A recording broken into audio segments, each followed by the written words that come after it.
Hai, apa kabar kalian semua? Pada kesempatan kali ini, kita akan membahas mengenai kualitas penduduk dan indeks pembangunan manusia, atau biasa disingkat IPM. Ayo kita mulai dari pembahasan kualitas penduduk. Apa kalian tahu bagaimana kriteria penduduk yang berkualitas tinggi? Lalu kira-kira apa saja kriteria yang digunakan untuk menilai kualitas penduduk? Sebelum kita mulai membahasnya, kita perlu mencari keterkaitan antara data kependudukan dengan kualitas penduduk. Data yang berkaitan dengan kualitas penduduk yaitu seperti tingkat pendapatan penduduk, tingkat pendidikan, dan kondisi kesehatan. Kualitas penduduk yang tinggi dapat meningkatkan pembangunan di suatu wilayah. Oleh karena itu, kita dapat mengembangkan potensi diri, mengasah keterampilan, dan tekun belajar untuk meningkatkan kualitas penduduk Indonesia seperti negara maju. Negara maju dipengaruhi oleh kualitas penduduk yang tinggi. Kualitas penduduk menunjukkan tingkat kehidupan penduduk berkaitan dengan kemampuan memenuhi berbagai kebutuhan hidup. Kualitas penduduk dipengaruhi faktor pendapatan, kesehatan, dan pendidikan. Bagaimana ketiganya dapat mempengaruhi kualitas penduduk? Mari kita bahas bersama-sama mulai dari pendapatan. Tingkat pendapatan berhubungan dengan status ekonomi penduduk. Realitanya, penduduk dengan pendapatan tinggi mampu memenuhi kebutuhan pokok seperti makanan, pakaian. Tingkat pendapatan diukur dari pendapatan per kapita atau per kapita income, yaitu membandingkan jumlah kekayaan negara secara keseluruhan dengan jumlah penduduk. Berikutnya, kita masuk ke kesehatan. Kesehatan seseorang menjadi modal utama untuk melakukan aktivitas sehari-hari. Orang-orang yang sehat biasanya lebih produktif dan aktif dibandingkan orang-orang yang sedang sakit. Oleh karena itu, faktor-faktor terkait kesehatan perlu diperhatikan. Akhir-akhir ini penyakit yang biasa dialami orang usia lanjut juga dapat menyerang penduduk yang usianya masih muda. Kondisi tersebut tidak lepas dari gaya hidup. Sebagian besar penyakit berasal dari makanan yang tidak sehat. Kesehatan juga dipengaruhi layanan kesehatan dan kondisi. Selain itu, pada saat ini dunia sedang dilanda pandemi COVID-19. Melihat kasus positif di Indonesia semakin meningkat, diharapkan kalian selalu menjaga kebersihan dan kesehatan. Selalu pakai masker bila keluar rumah. Tetap jaga cara hindari kerumunan dan sering-sering cuci tangan di daerah dengan fasilitas kesehatan yang lengkap, agar mendukung peningkatan kesehatan penduduk.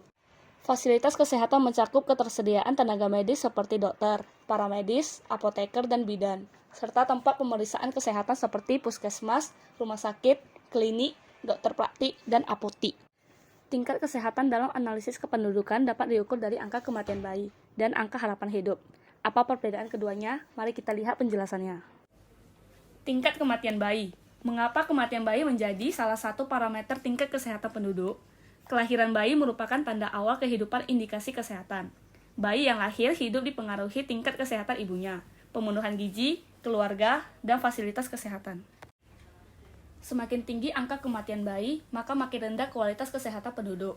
Menurut data Survei Demografi dan Kesehatan Indonesia atau disingkat SDKI tahun 2017, angka kematian bayi di beberapa daerah di Indonesia mengalami penurunan. Itu hal yang baik karena keselamatan bayi menjadi meningkat. Kondisi ini menunjukkan kualitas kesehatan penduduk mulai baik. Perhatian akan kesehatan terhadap ibu semakin meningkat juga. Berikutnya, apa itu angka harapan hidup saat lahir atau disingkat AHH? Hidup lebih lama merupakan keinginan setiap orang pastinya. Mendapatkan umur yang panjang, seseorang perlu menjaga kesehatannya dengan baik. Angka harapan hidup saat lahir merupakan usia rata-rata harapan seorang bayi yang baru lahir untuk hidup dan mencapai usia tertentu hingga meninggal dunia. Makin tinggi angka harapan hidup saat lahir, makin tinggi tingkat kesehatan penduduk. Dalam sebuah penelitian, disebutkan usia harapan hidup tidak hanya dipengaruhi tingkat kesehatan fisik saja, tetapi juga dipengaruhi oleh kesehatan mental. Mental yang kuat berhubungan dengan rasa kepuasan dalam menjalani kehidupan. Perasaan tentram dan damai merupakan wujud sikap mental yang sehat. Pada saat ini kan kita sering mendengar kabar mengenai kesehatan mental kan? Nah, seringkali itu dijadikan tren. Saya sarankan apabila kalian mengalami gejala stres ringan ataupun berat, jangan langsung kalian mendiagnosa secara pribadi. Sebaiknya kalian tetap datang ke orang yang lebih ahli seperti psikiater ataupun psikolog. Berikutnya masuk pada pendidikan. Pendidikan dapat diperoleh secara formal maupun non-formal. Pendidikan secara formal dapat kita peroleh dari sekolah dan universitas. Sedangkan non-formal bisa kita peroleh dari balai pelatihan, seminar, dan kursus. Pendidikan dasar wajib ditempuh setiap orang, sehingga mampu meningkatkan ilmu dan pengetahuan umum. Kira-kira apa saja ya faktor-faktor pendukung pendidikan? Faktor-faktor yang mendukung pendidikan seperti sarana dan prasarana pendidikan guru dan aksesibilitas pendidikan. Sarana dan prasarana pendidikan dapat diwujudkan berupa ke sekolah, buku, dan alat-alat tulis. Ketersediaan dan kualitas guru turut mempengaruhi kualitas pendidikan. aksesibilitas pendidikan berupa tingkat ketercapaian fasilitas pendidikan, dan kepercayaan keterjangkauan biaya. Masalah keterjangkauan biaya. Ada orang tua yang tidak menyekolahkan anaknya karena lokasi sekolah yang sangat jauh dari rumah atau kesulitan biaya. Masalah ini hendaknya ditangani sehingga pendidikannya terjangkau merata dan berkualitas dapat dilaksanakan dengan baik. Itu tadi pembahasan mengenai kualitas penduduk. Kita akan masuk mengenai pembahasan Indeks Pembangunan Manusia atau biasa disingkat IPM.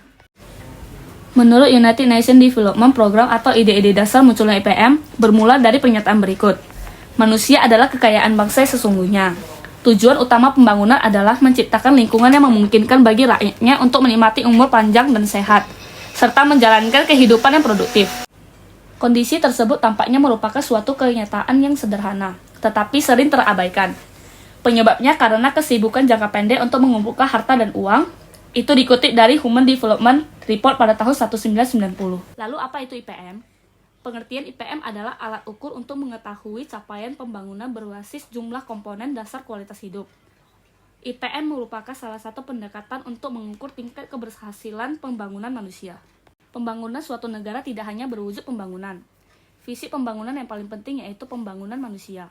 IPM pertama kali dicanangkan UNDP juga pada tahun 1990. Lalu apa keterkaitan antara IPM dengan kualitas penduduk? Konsep pembangunan manusia seutuhnya merupakan konsep yang mengarah pada peningkatan kualitas hidup penduduk. Kualitas penduduk terkait dengan kondisi fisik, mental, maupun spiritual.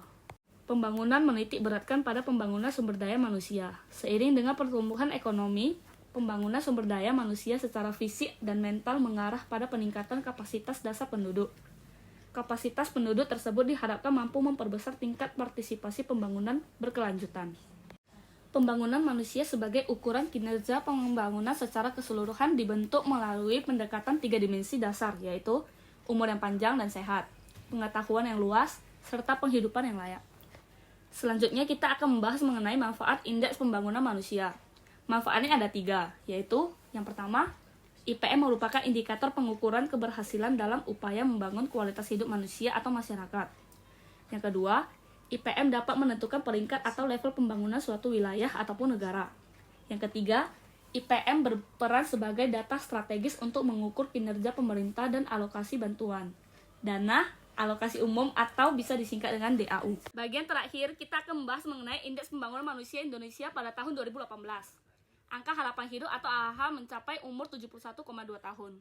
Kita review sebentar mengenai AHH tadi apa. AHH adalah alat untuk mengevaluasi kinerja pemerintah dalam meningkatkan kesejahteraan penduduk pada umumnya dan meningkatkan derajat kesehatan pada khususnya. Berikutnya, harapan lama sekolah itu mencapai 12,91 tahun. Jadi ini harapannya ya setiap anak-anak di Indonesia bisa bersekolah 20 tahun lebih atau bisa mencapai diploma 1. Apa itu harapan lama sekolah? Harapan lama sekolah merupakan lamanya sekolah dalam tahun yang diharapkan akan dirasakan oleh anak pada umur tertentu di masa mendatang. Kemudian rata-rata lama sekolah yaitu mencapai 8,17 tahun. Jadi umumnya anak-anak di Indonesia itu pasti sudah lulus SD atau baru mengenyam pendidikan di derajat SMP. Meskipun kalau dilihat dari angkanya belum tentu hingga tuntas ya. Rata-rata lama sekolah dapat diartikan sebagai jumlah tahun yang digunakan oleh penduduk dalam menjalani pendidikan formal. Keempat, pengeluaran per kapita sebesar 11,6 juta per tahun. Pengeluaran per kapita dapat diartikan sebagai biaya dikeluarkan untuk konsumsi semua anggota rumah tangga selama sebulan, baik yang berasal dari pembelian, pemberian, maupun produksi sendiri, dibagi dengan banyaknya anggota rumah tangga. Terakhir, ada nilai IPM-nya itu sendiri, yaitu Indeks Pembangunan Manusia yang mencapai angka 71,39. Pengertian IPM bisa kalian ingat tadi kan? Itu tadi pembahasan mengenai kualitas penduduk dan IPM, atau Indeks Pembangunan Manusia. Sekian video dari saya. Terima kasih. Bye!